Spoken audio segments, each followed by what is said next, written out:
शहर में लगे होर्डिंगों को हटाने की जल्दी ही होगी कार्रवाई शुरू।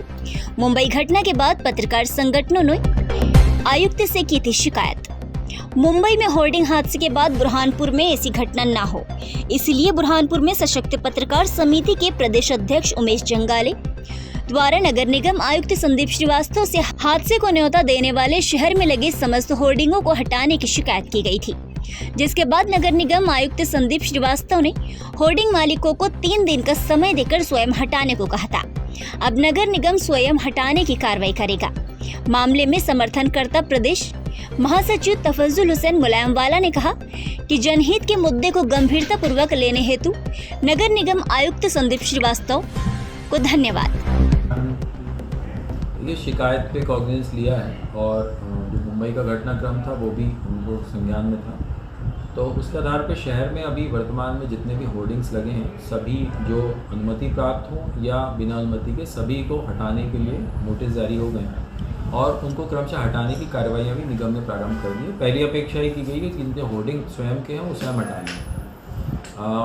नगर निगम अधिनियम में आउटडोर मीडिया रूल्स बने हुए हैं जिसमें व्यवस्थित तरीके से और सुरक्षित स्थानों पे जो यातायात के हिसाब से भी सुरक्षित हों और जो जन स्वास्थ्य के लिए भी सुरक्षित हों, ऐसे स्थानों पे विधिवत होर्डिंग लगाने का प्रावधान है।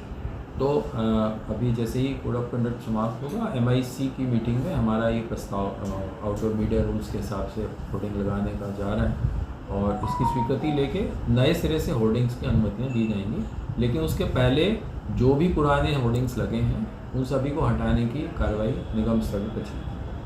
सर, इसमें जैसे कुछ ये भी हमको जानकारी लगी कि जो मकानों पे बिना अनुमति के जो एडवर्टाइज वगैरह कर रहे, जो विज्ञापन कर रहे, तो उसके लिए भी कुछ rules definitely outdoor media rules में इन बातों का भी प्रावधान है कि किसी भी विज्ञापन के लिए वो किसी के मकान की दीवार हो, किसी के बाउंड्री वाल हो और जो दुकानों पे एक निर्धारित साइज़ का बोर्ड होता है, उसके अलावा अन्य तरह के सभी जो विज्ञापन हैं वो निर्धारित शुल्क आरोपित करने के बाद ही लगाए जा सकते हैं और उसकी विधिवत निगम से अनुमति लेनी चाहिए।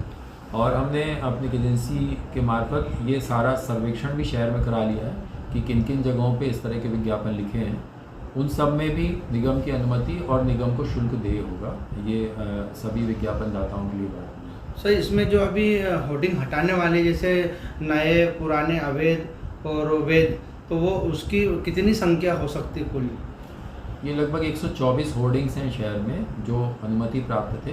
इसके अलावा कुछ 24 के आसपास अवैध होर्डिंग थे जिनको अभी बीच में हम हटा चुके हैं। तो मोस्टली अभी जो बचे हैं वो अनुमति प्राप्त होर्डिंग हैं, तो इनकी अनुमतियां भी हम निरस्त कर रहे हैं और उनको भी हटाने के लिए नोटिस दिए गए। सर, इसके बाद में जो होर्डिंग लगाने की जो प्रक्रिया, तो वो उसमें कितने होर्डिंग लगाने की निगम अनुमति देगा?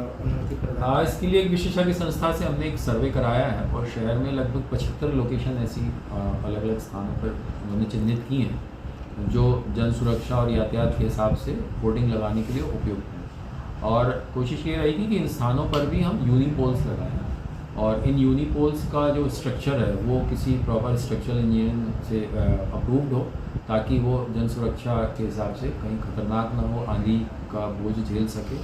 ये सारे सुरक्षात्मक प्रावधान भी उनमें किए जाए।